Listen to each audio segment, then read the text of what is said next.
you are a proponent of traditional family, aren't you? Absolutely. At the heart of it, you've always said that, despite everything else. Absolutely. I'm a proponent of traditional family, and I'm a proponent of polygamy as well? Yeah, well, I'm a proponent of traditional roles. And the reason for this is because I actually think it makes humanity the most competitive. Yeah. I think that the world functions best and we're the most competitive as a species the closer we are to our original natural gender roles. And I think if you were to take 10 men and 10 women, Yes. let's say we have two planes, right? Both have 10 men, 10 women, both crash on an island.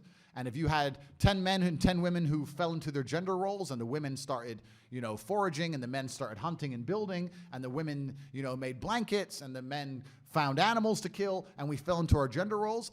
And then you have the other island where all 10 of them, it's all mixed up and everyone just does whatever they decide and not, I don't have to do that because I'm a man, you do it, etc. I feel like the island where people fall to their gender roles are more likely to succeed. I think if you go I think if you go to societies where life is much more difficult than it is for us because we live blessed lives, they are very, very ingrained to their gender roles because they understand the only way they can survive as a tribe or a species is for the men to do X and the women to do X. We both do what we're good at, and this makes us the most competitive.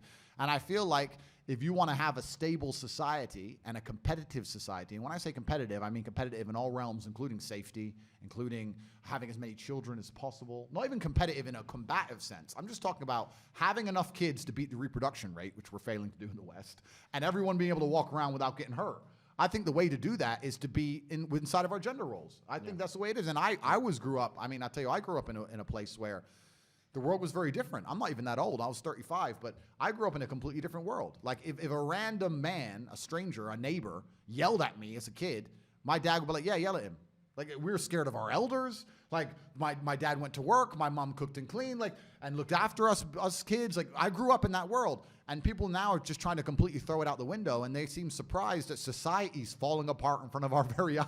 Yeah, absolutely. There's a verse in the Quran that actually says something quite similar to what you're saying. It says, وَلَا تَتَمَنَّوْا مَا فَضَّلَ اللَّهُ بِهِ بَعْضُكُمْ عَلَى بَعْضٍ. Do not wish what the other one has. لِلرِّجَالِ نَصِيبٌ مِمَّا اكْتَسَبُوا وَلِلنِّسَاءِ نَصِيبٌ مِمَّا اكْتَسَبْنَ. For a man is a portion from what he has earned, and for a woman is a portion from what she has earned. And وَاسْأَلُوا اللَّهَ مِنْ فَضْلِهِ, and ask God from His bounty, meaning do not attempt to encroach on the other person's role. Yeah. Like men have been given certain things that women have not been given, and vice versa. Yep. And what's interesting that you talk about this case study example of islands, because quite frankly, I was looking at some statistics, and from the 1960s, where the second wave feminist movement became very widespread, until now, there's been studies that have been done. The biggest one is one called Blanche Flower and Oswald, which happened between the years 1970 to 1990. It was a longitudinal study. And you'd expect that after all the implementation of legislative changes and stuff like that in America and the UK and elsewhere in the West, that women will be having a better life and that they'll be enjoying their times.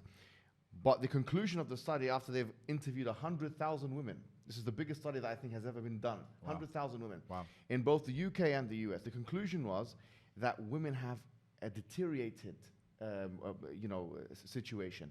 And in fact, even like the heads or the mothers of second wave feminism, like Betty Friedan, who wrote The Feminine Mystique, and others, even Germaine Greer, in 1963 she wrote the book Feminine Mystique, and then afterwards she wrote another book which people don't study in schools. She said it herself.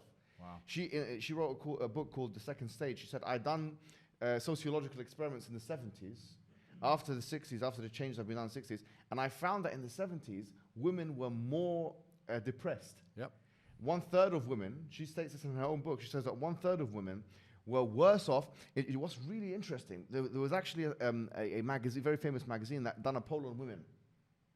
And they said, it's called Top Satre magazine, and they found that 79% of women that responded said that they would quit work if they could tomorrow. Yep. 80% said that work is causing them psychological pain and distress. Yep. So in other words, this whole idea of prioritizing careers over motherhood and over being a wife and stuff like that, the experiment has already been done in a sense. Absolutely. And it's been done for the last 61 years, or 62 years, let's say, since 63.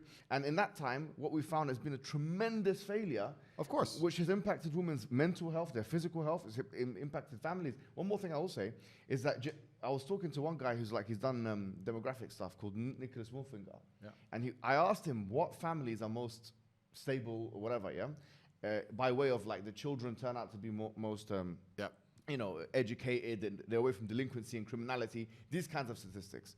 He actually said religious families, like obviously nuclear, traditional families, religious families.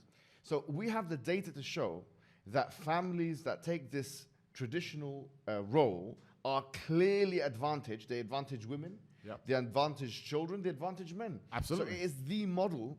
And now you're saying something which is against it. Clearly, it's not in their economic interest. Yep. And so, is it the case that because of this, they're cancelling you?